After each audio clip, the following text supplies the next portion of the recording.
안녕하세요. 신앙 에세이 길에게 길을 묻다. 길길묻 김지연 목사입니다. 이 시간 말씀은 오늘 내 삶의 주인은 누굽니까? 라는 제목으로 말씀을 나누시겠습니다. 옷을 입을 때 첫 단추가 잘못 끼워지면 어떻게 될까요?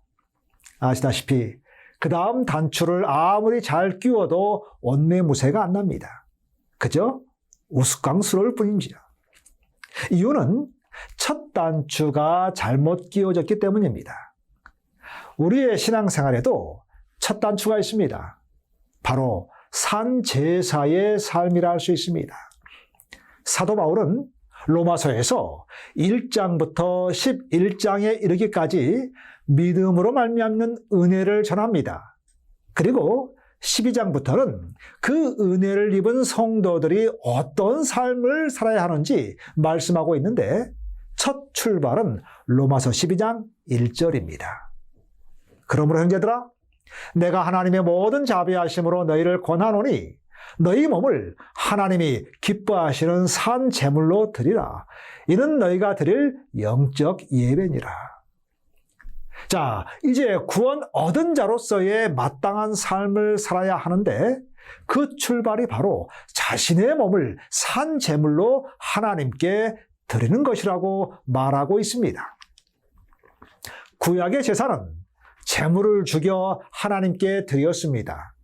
그런데 그리스도께서 한 번의 제사로 영원한 속죄를 이루신 신약 시대에는 굳이 제물을 죽여 제사 드릴 필요가 없어졌습니다. 이제는 살아있는 내 자신이 제물이 되어야 한다는 사실을 말해주고 있습니다. 본교 성경 주석을 보겠습니다. 구약의 제사 제도의 희생 제물은 죽임을 당한 동물이었다. 그러나 그리스도인의 희생 제물은 산 사람이다. 그리스도인 예배자는 하나님을 섬기는 일에 바쳐진 그의 모든 힘과 능력과 더불어 살아있는 전 존재를 드린다라고 말씀하고 있습니다. 그러므로 희생 제물은 산 사람인데 살아있는 전 존재를 드린다는 겁니다. 그렇다면 살아있는 내 자신을 산 제사로 드린다는 말은 어떤 의미일까요? 고린도전서 15장 31절을 보겠습니다.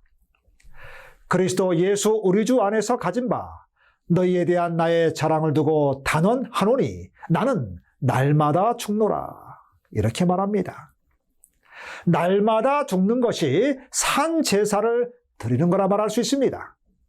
그러면 날마다 죽는다는 의미가 무엇일까요? 계속해서 본교 성경 주석은 이렇게 말합니다. 나는 날마다 죽노라는 구절은 교훈적으로 해석될 수도 있다. 이 구절에는 바울의 승리의 경험에 관한 비밀이 담겨 있다. 다메섹 도상에서 만난 구주를 위해 신실하게 봉사한 생애 내내 바울은 자기의 거듭나지 못한 옛 본성이 되살아나려고 몸부림치기에 그것을 끊임없이 억제해야 함을 깨달았다. 그는 그리스도인의 생애란 걸어가는 매 발걸음마다 자아 부정을 해야만 하는 것임을 잘 알았다. 바울이 말한 날마다 죽는다는 것은 자아 부정의 삶을 말한다고 얘기할 수 있습니다. 영감의 기자도 이렇게 말합니다. 그대들은 몸을 하나님이 기뻐하시는 거룩한 산 제사로 드릴 수 있을 것이다. 이는 너희에 드릴 영적 예배니라. 큰 일과 마찬가지로 작은 일에 있어서도 자아를 부정할 것이 그대들에게 요구된다. 그대들은 전적으로 하나님께 굴복하여야 한다. 결국 자신을 산 제사로 드린다는 의미는 매일매일 하나님 앞에서 내 자아를 부정하는 것임을 말하고 있다고 할 수 있습니다. 자신이 죽어있지 않았던 가인을 보십시오. 결국 동생 아벨을 죽이지 않았습니까? 성도의 삶에서 가장 첫 번째는 산제사입니다. 자부정이라는 말입니다.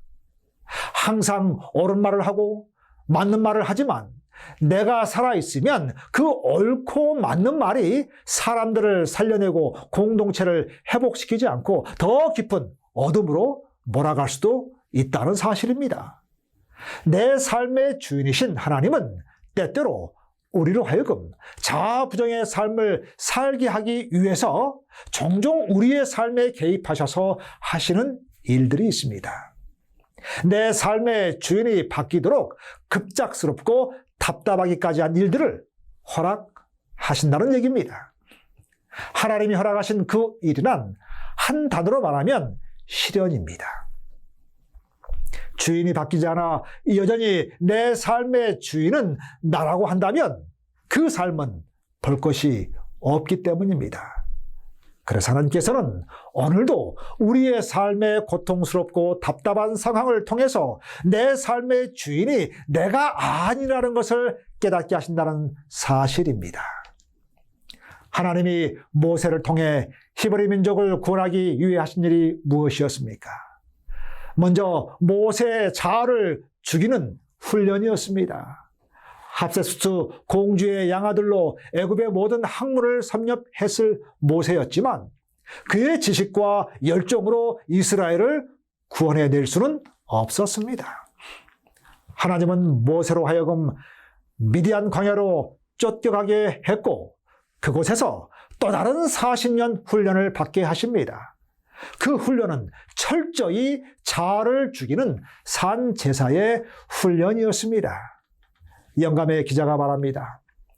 극기와 고난의 학교에서 그는 인내와 감정을 조절하는 것을 배워야 했다. 그를 부르사 40년 동안 비천한 목자의 일을 하도록 하셨다.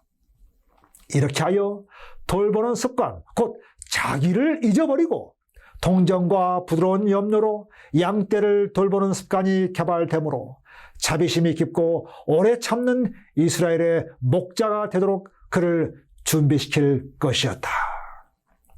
자기를 잊어버리게 하기 위해서 훈련을 시켰다고 영감의 기자는 힘주어 말하고 있습니다.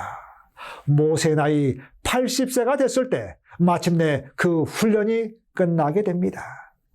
그때 하나님께서는 타도 꺼지지 않는 떨기나무 불꽃 가운데 나타나셨습니다. 사람의 힘으로 일하면 애굽의 감독관을 쳐 죽일 뿐입니다. 하지만 여호와의 공급하시는 힘으로 일하면 타도 꺼지지 않는 불처럼 지치지 않고 일할 수 있다는 것을 보여주셨습니다.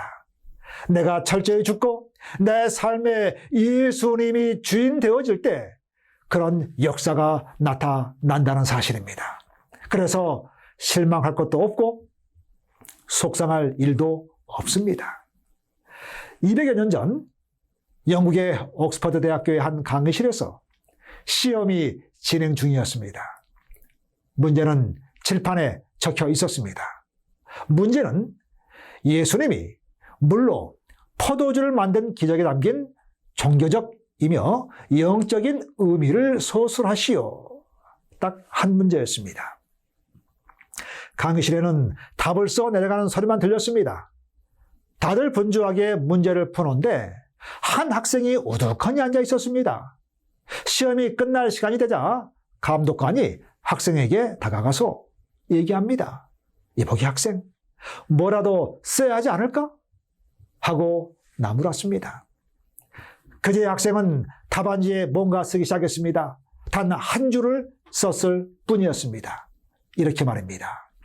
물이 자신의 주인을 만나자 얼굴이 붉어졌도다. 이런 답을 쓴 사람은 영국의 낭만파 시인 바이런이었습니다. 시인의 표현대로라면 물도 자기의 주인을 알아봤다는 겁니다. 대단한 통찰력입니다. 사랑하는 여러분이시여, 내 삶의 주인은 누구십니까? 여전히 나입니까? 아니면 예수님이십니까? 오늘 내 삶의 주인이 누구인지 진지하게 내 자신을 돌아볼 수 있는 시간이 되길 바라면서 신앙 에세이 길에게 길을 묻다, 길길 묻 마치겠습니다. 감사합니다. 행복하십시오.